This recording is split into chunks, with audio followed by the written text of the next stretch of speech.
In the quaint ambiance of a small roadside diner, the passage of time feels both gentle and relentless.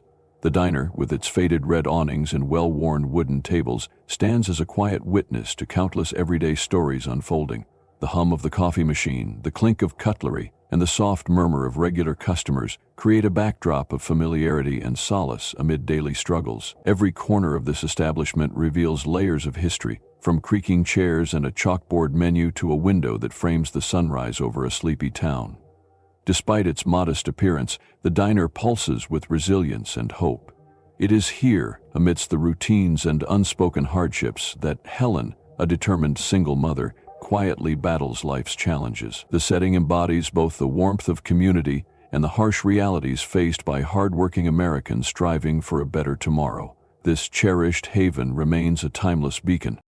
Hellen and her daughter Emily share a world built on quiet determination and unwavering hope. Hellen, a resilient single mother, carries herself with a strength that belies the challenges she faces daily. Despite grueling long shifts at the diner and the heavy financial burdens, she never fails to offer Emily a warm, reassuring smile. Every morning, in their modest apartment, Hellen instills in her daughter the belief that every sacrifice is a stepping stone toward a brighter future. Meanwhile, Emily, with her bright, curious eyes, transforms ordinary moments into magical adventures. She ingeniously crafts toys from recycled materials, turning scraps into symbols of creativity and optimism. Their lives, though marked by hardship, are filled with love and promise. Together they epitomize the resilient spirit of hardworking Americans. Ever hopeful and ready to face the day, their bond endures as a beacon of hope. Their enduring love lights every dark moment. In the modest, sunlit kitchen of their small apartment, Hellen and Emily greet each new day with quiet resilience. The aroma of freshly brewed coffee blends with the soft sounds of morning as Emily, immersed in drawing with her worn crayons, offers a tender birthday wish for herself, her voice gentle and hopeful. Hellen, ever determined, lovingly prepares a simple breakfast, turning every ritual into an act of strength and promise. Amid the modest surroundings, their shared moments radiate warmth and serve as a daily reminder that even small beginnings can light the way to brighter futures. Home exudes hope. The morning rush at the diner is a well-rehearsed symphony of clanking plates, hissing coffee machines, and the steady hum of conversation. Hellen steps behind the counter, tying her worn apron with practiced hands, ready to face another long shift. The scent of sizzling bacon and freshly brewed coffee fills the air, a familiar comfort to the regulars who shuffle in at their usual times. Hellen moves with precision, her body accustomed to the rhythm of early morning chaos. The diner is a place of routine. Customers come and go, orders are placed and served, and the cycle repeats itself. There's the elderly couple who always share a pancake, the trucker who never deviates from his eggs and bacon breakfast, and the local handyman who nurses a cup of coffee for hours before heading out to work. These familiar faces remind Hellen that, in some way, she belongs here. Yet, behind her composed demeanor, exhaustion lingers. The work is relentless, the pay just barely enough to get by. Management has been cutting back on overtime, making it harder for employees like Hellen to stretch their earnings. Just last week, she requested an extra shift to help cover rent, only to be met with a dismissive response from the manager. "If you want to keep your job, don't complain," he had said, with a casual indifference that stung. The weight of it all presses on her as she balances a tray of steaming coffee mugs, weaving between tables with practiced ease. She listens to the snippets of conversations around her, sports scores, weather complaints, casual greetings, moments of normalcy that feel distant from her own reality. Between customers, she sneaks a glance at the small clock hanging above the counter. Still hours until her shift ends. She forces a smile as she takes another order, greeting each customer as if exhaustion isn't clawing at her. It's a skill she's mastered, pushing through the fatigue, swallowing the worry, and presenting a face of quiet perseverance. During a brief lull, one of her co-workers, Lisa, leans against the counter beside her. "You look dead on your feet," Lisa says, pouring herself a cup of coffee. Hellen exhales a quiet laugh. "I think I lost feeling in my feet 2 shifts ago," Lisa shakes her head. "Still working the double shifts? Only when they let me." Hellen doesn't elaborate. She doesn't have to. Lisa knows. Everyone here does. They're all in the same boat, working endless hours just to scrape by. The bell above the door jingles again, signaling another customer. Hellen straightens, pushing aside the moment of camaraderie to greet whoever has just walked in, but when she looks up, she notices something different. The man who enters doesn't fit the usual crowd. He carries himself differently, not hurried, not distracted, just observant. His presence, quiet yet commanding, sends a ripple through the familiar routine of the morning. Hellen tightens her grip on her notepad and walks toward the table, unaware that this moment will alter the course of her life forever. The hours at the diner stretch endlessly, blending into one another like an unbroken chain. Hellen moves through her shift with mechanical precision, refilling coffee cups, clearing plates, taking orders, all while keeping a tight lid on the exhaustion gnawing at her. Each step, each forced smile, each pleasantry exchanged, feels like another weight added to the already crushing burden she carries. But she doesn't let it show. She can't afford to. As she wipes down a counter, her mind drifts to Emily, back at their small apartment. She pictures her daughter sitting at the kitchen table, crayons in hand, drawing a world far brighter than the one Hellen feels trapped in. The thought tugs at her heart. This morning, Emily had asked, "Mommy, if you didn't have to work so much, would we get to do more fun things?" Hellen had smiled and kissed her forehead, assuring her that one day things would be different. But deep down, she wondered, when? The financial strain is suffocating. Rent is due next week. Groceries are running low. The electricity bill sits unopened on the counter, waiting for a paycheck that will barely cover the essentials. And yet, despite the constant struggle, she refuses to let despair win. Emily deserves a mother who fights, who doesn't crumble under the weight of uncertainty. A sharp voice snaps her back to reality. "Table 5's waiting," the manager barks, his tone impatient. Hellen nods, hurrying to grab the plates. She's used to the dismissiveness, used to the way management sees them not as people but as bodies filling shifts. Just last week, she overheard a conversation between two higher-ups discussing how cutting overtime was good for business. Good for them, maybe, but not for the employees trying to survive on stagnant wages and impossible workloads. Lisa, her co-worker, leans against the counter beside her. "Still thinking about asking for more hours?" she asks, lowering her voice. Hellen sighs. "What's the point? They'll just say no again." Lisa shakes her head. "It's not fair." "It never is," Hellen replies, forcing a tight smile before grabbing her notepad for the next order. The bell above the door jingles, another customer, another routine. But when she glances up, something shifts. A man enters, his presence different from the usual crowd. Hellen straightens, unaware that this moment, this single interaction, will change everything. The bell above the diner's door jingles, signaling yet another customer. Hellen instinctively reaches for her notepad, ready to take another order, but something about the man who walks in makes her pause. He isn't like the regulars, the truckers, the retirees, the local laborers stopping in for a quick meal before heading to their next shift. He carries himself differently. There's an ease to the way he moves, but also a quiet presence that feels out of place in a roadside diner. His clothes are simple, dark jeans, a worn leather jacket, a cap pulled low over his face. But there's something unmistakable about him. He doesn't immediately take a seat.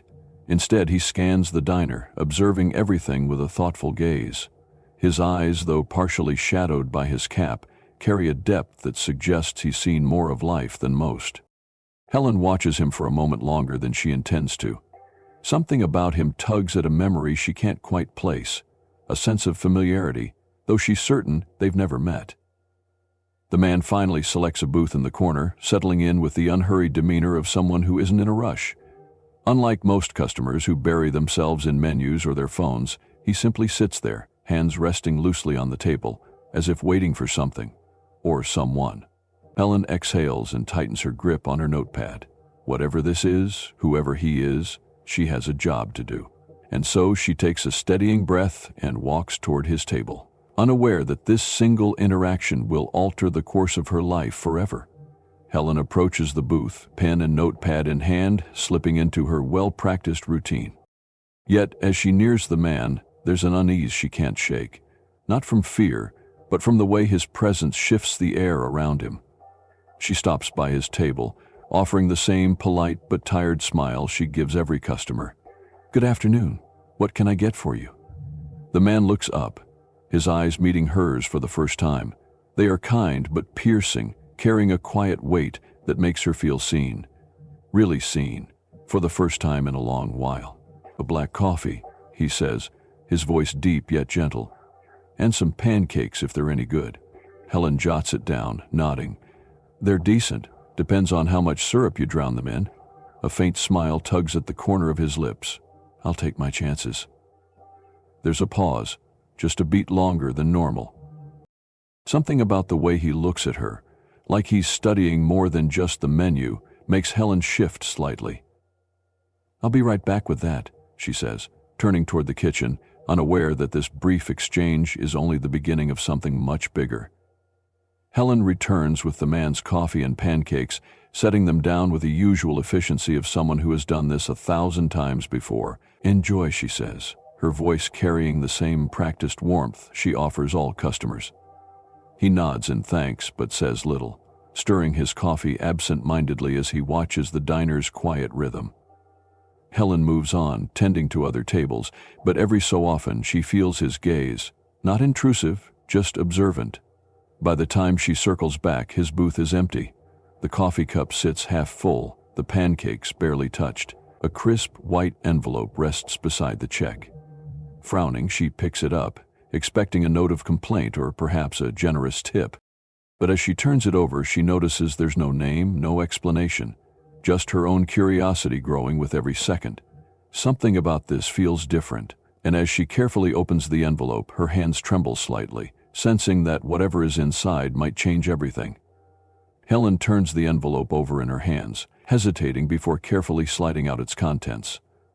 Inside, she finds a neatly folded piece of paper with handwriting that is simple yet deliberate. She unfolds it, her heart pounding slightly as she begins to read. "You are stronger than you realize. If you ever feel like you're running out of options, there are people who can help. This organization provides support for hard-working single mothers like you. You don't have to do this alone." Beneath the message is a printed address and phone number, one she doesn't recognize. No signature, no explanation, just an anonymous lifeline placed in her hands. Confusion swirls in her mind. Who was this man? Why did he leave this for her? And more importantly, does she dare to believe that help is actually within reach? Before she can process it further, the sharp voice of her manager cuts through her thoughts. "Hellen, if you're done daydreaming, table 3 needs their check." Snapping back to reality, she quickly tucks the envelope into her apron pocket and resumes her shift. But the note lingers in her mind, the words pressing against the doubts she's carried for so long. Later that evening, as she clocks out, she overhears 2 cooks talking near the back door. "Did you see the guy who was here earlier? Looked a lot like Keanu Reeves." "No way! Why would Keanu Reeves be sitting in a tiny diner in the middle of nowhere?" Hellen stops mid-step, her breath catching. "Keanu Reeves?" She shakes her head. It seems ridiculous, but something about the quiet kindness in the man's gaze, the way he watched the world rather than let it watch him, it suddenly makes sense. Yet, even if it was him, why would someone like that care about someone like her? The weight of the day settles on her as she walks home. She knows the exhaustion of living paycheck to paycheck. She knows the silent struggles of working-class Americans who give everything they have just to barely scrape by. And she knows how hard it is to ask for help when the world has conditioned you to believe you have to do it all on your own. As she steps inside her apartment and sees Emily fast asleep, clutching her handmade paper doll, she makes a decision. Tomorrow she will call the number on the paper because maybe, just maybe, this is the break she's been waiting for. The next morning, Hellen wakes up earlier than usual, the envelope still tucked beneath her pillow. She stares at the note once more, reading the words over and over again, as if searching for a hidden meaning. "You don't have to do this alone." It lingers in her mind, conflicting with everything she's been conditioned to believe, that survival is her battle alone, that asking for help is a sign of weakness. But as she glances at Emily, still curled up under a thin blanket, she knows this isn't just about her anymore. With a deep breath, she reaches for her phone and dials the number on the note. The call rings twice before a warm, professional voice answers. Single Mother Resource Network, how can we assist you today? Hellen hesitates. Part of her wants to hang up, to shove the letter back into the envelope and pretend this never happened. But another part, one that has long been buried under exhaustion and resignation, tells her to stay on the line. I'm not sure if I'm calling the right place, she admits. I found this number in a letter someone left for me. I'm a single mom and things have been hard lately. The woman on the other end doesn't sound rushed or dismissive. I'm so glad you called. We help mothers just like you every day. Can you tell me a little more about your situation? As Hellen starts speaking, the dam inside her finally breaks. She talks about the long hours at the diner, the struggle of making ends meet, the way she feels stuck in an endless cycle with no escape. She talks about Emily and how badly she wants to give her daughter a better life, but doesn't know where to start. The woman listens patiently before responding. Hellen, you are doing more than enough, and you're not alone. There are programs that can help. Grants, job training, financial assistance. We can connect you with resources that fit your needs. Hellen grips the phone tighter, a mixture of relief and disbelief washing over her. You really think there's a way out of this? I know there is. For the first time in a long time, Hellen feels something foreign yet familiar creeping in. Hope. As she ends the call, she exhales shakily, realizing that this one small action might be the first real step toward the future she and Emily deserve. The next few days feel different, lighter somehow. For the first time in years, Hellen doesn't feel trapped in an endless cycle of exhaustion. She still works the same grueling shifts, still battles the same financial stress, but now she has something she hasn't had in a long time: a plan. After her call with the Single Mother Resource Network, she's been gathering information on local job training programs, financial aid, and community grants. Turns out there are options. She just never knew where to look before. One program offers evening classes in business administration, another provides career counseling. Both are things she never thought she could afford, but now she knows they're within reach. That afternoon, as she finishes her shift at the diner, she does something she never would have dared to before. She speaks up. I need to cut back my hours a little, she tells her manager. His eyes narrow, but for once, she doesn't flinch. I'm taking a class. The words feel powerful, almost rebellious. For so long, she's only worked to survive. Now she's working towards something bigger. As she walks home, she holds the envelope in her pocket, the note that started it all. She still doesn't know if it was really Keanu Reeves who left it, and maybe she never will. But it doesn't matter. What matters is that she took the first step, and for the first time in a long time, the future doesn't feel so far away. A week later, Hellen and Emily sit together at the kitchen table, something they rarely get to do before bedtime. The apartment still carries the same cracks in the walls, the same flickering kitchen light, but tonight there is something new: hope. Emily colors with her worn crayons, glancing up at her mother between strokes. Mommy, you look different, she says thoughtfully. Hellen smiles, setting down the stack of papers she's been reviewing: applications for financial aid, job training courses, and even a scholarship program for single parents. I feel different, she admits. Things are going to change, sweetheart. Emily's face lights up. Like, we can visit Grandma and Grandpa soon? Hellen exhales, nodding. Yes, baby. And maybe more than that. She glances at the envelope resting on the counter, its message forever etched in her mind. You don't have to do this alone. Someone believed in her when she had stopped believing in herself, and now she is taking back control of her future.